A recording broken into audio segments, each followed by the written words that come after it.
Hari ini Pak Presiden sudah berkantor di IKN maksud saya, dan kami beruntung menjadi tamu organisasi pertama yang diterima oleh Bapak Presiden. Saya lengkap dengan para deputi, bahkan ditemani oleh Pak Menteri Perhubungan. Beliau menyampaikan, kami pertama laporkan ada beberapa hal yang laporan progres kami berdua sebagai PLT. Dan beliau menanggapi dan memberikan arahan fokusnya. Pertama, utamakan partisipasi masyarakat, khususnya dalam penataan IKN ini. Jangan sampai masyarakat merasa terpinggirkan, tergusur, ataupun bahkan digusur. Kayak kami ada deputi kemasyarakatan ini, itu nanti dalam rangka menata kawasan di sekitar IKN ini, utamakan partisipasi masyarakat.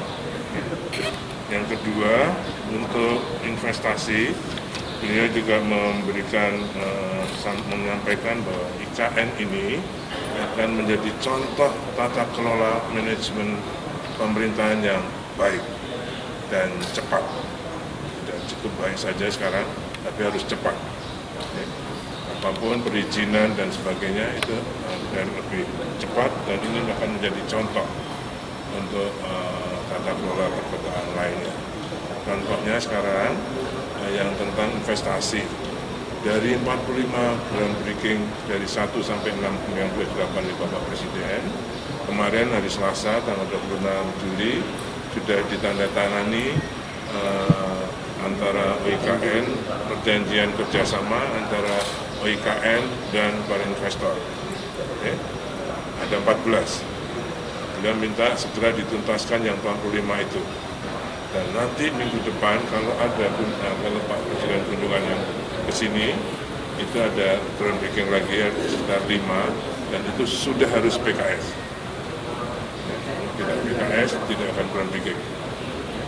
Nama BCA, kemudian Intiland, Indogrosir, RGE, dan Swissbank. Ini nggak terlalu banyak, hanya 5, tapi itu harus sudah lengkap dengan PKS, termasuk perizinan. Sehingga sekarang kalau dengan PKS, mereka sudah mulai membayar kontribusi. Dan tinggal masukkan dalam rekening sementara yang tidak akan dipakai oleh PKS. Yang kedua, jadi partisipasi masyarakat, karena kita punya di dalam pikiran Pak Presiden, kita punya 256.000 hektar. Jadi jangan sampai masyarakat merasa tergusur, tapi kalau bisa kalau memang harus direlokasi, dicarikan tempat yang lebih baik. Kemudian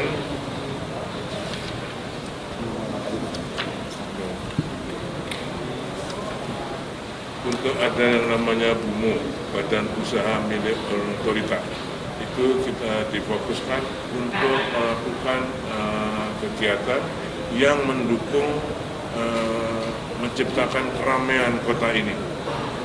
Misalnya bioskop, teater, terus itu pemanfaatan infrastruktur yang sudah dibangun di gerai-gerai atau ruang-ruangan yang di bawah kantor-kantor Kemenko di sumber kebangsaan akan dimanfaatkan untuk retail. Itu dikelola oleh misalnya kebun binatang, ada yang mulai yang kebun binatang itu ditugaskan sudah lebih jelas. Hari ini Pak Presiden sudah berkantor di IKN maksud saya, dan kami beruntung menjadi tamu organisasi pertama yang diterima oleh Bapak Presiden. Saya lengkap dengan para deputi, bahkan ditemani oleh Pak Menteri Perhubungan. Beliau menyampaikan, kami pertama laporkan ada beberapa hal yang laporan progres kami berdua sebagai PLT. Dan beliau menanggapi dan memberikan arahan fokusnya.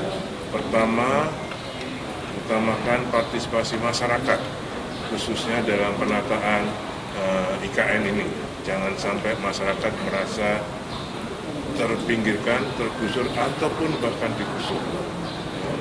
Kayak kami ada deputi kemasyarakatan ini itu nanti dalam rangka menata kawasan di sekitar IKN ini utamakan partisipasi masyarakat. Yang kedua, untuk investasi, beliau juga menyampaikan bahwa IKN ini akan menjadi contoh tata kelola manajemen pemerintahan yang baik dan cepat. Tidak cukup baik saja sekarang, tapi harus cepat. Apapun perizinan dan sebagainya itu akan lebih cepat, dan ini akan menjadi contoh untuk tata kelola perkotaan lainnya.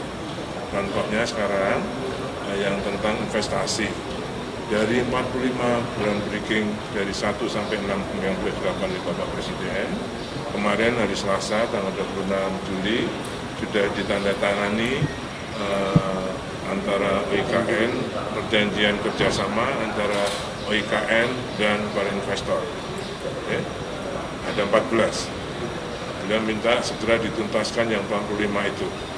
Dan nanti minggu depan kalau Pak Presiden kunjungan yang ke sini, itu ada groundbreaking lagi sekitar 5, dan itu sudah harus PKS. Kalau tidak PKS tidak akan groundbreaking.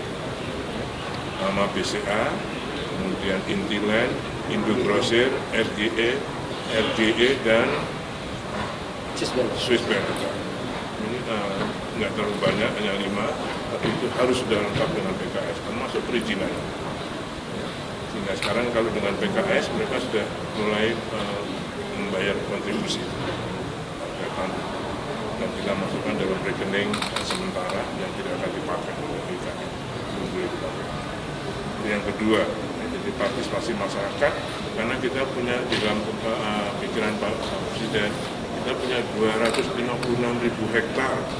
Jadi jangan sampai masyarakat merasa tergusur, tapi kalau bisa ditempatkan, kalau memang harus direlokasi, dicarikan tempat yang lebih baik. Kemudian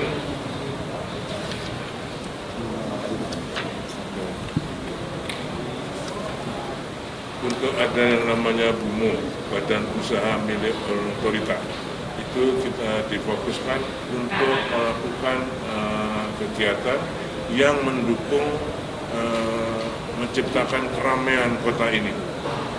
Misalnya bioskop, misalnya teater, terus pemanfaatan infrastruktur yang sudah dibangun di gerai-gerai atau ruang-ruangan yang di bawah kantor-kantor Kemenko di sumber kebangsaan akan dimanfaatkan untuk retail. Itu dikelola oleh tadi. Misalnya kebun binatang, ada yang mulai yang kebun binatang itu ditugaskan oleh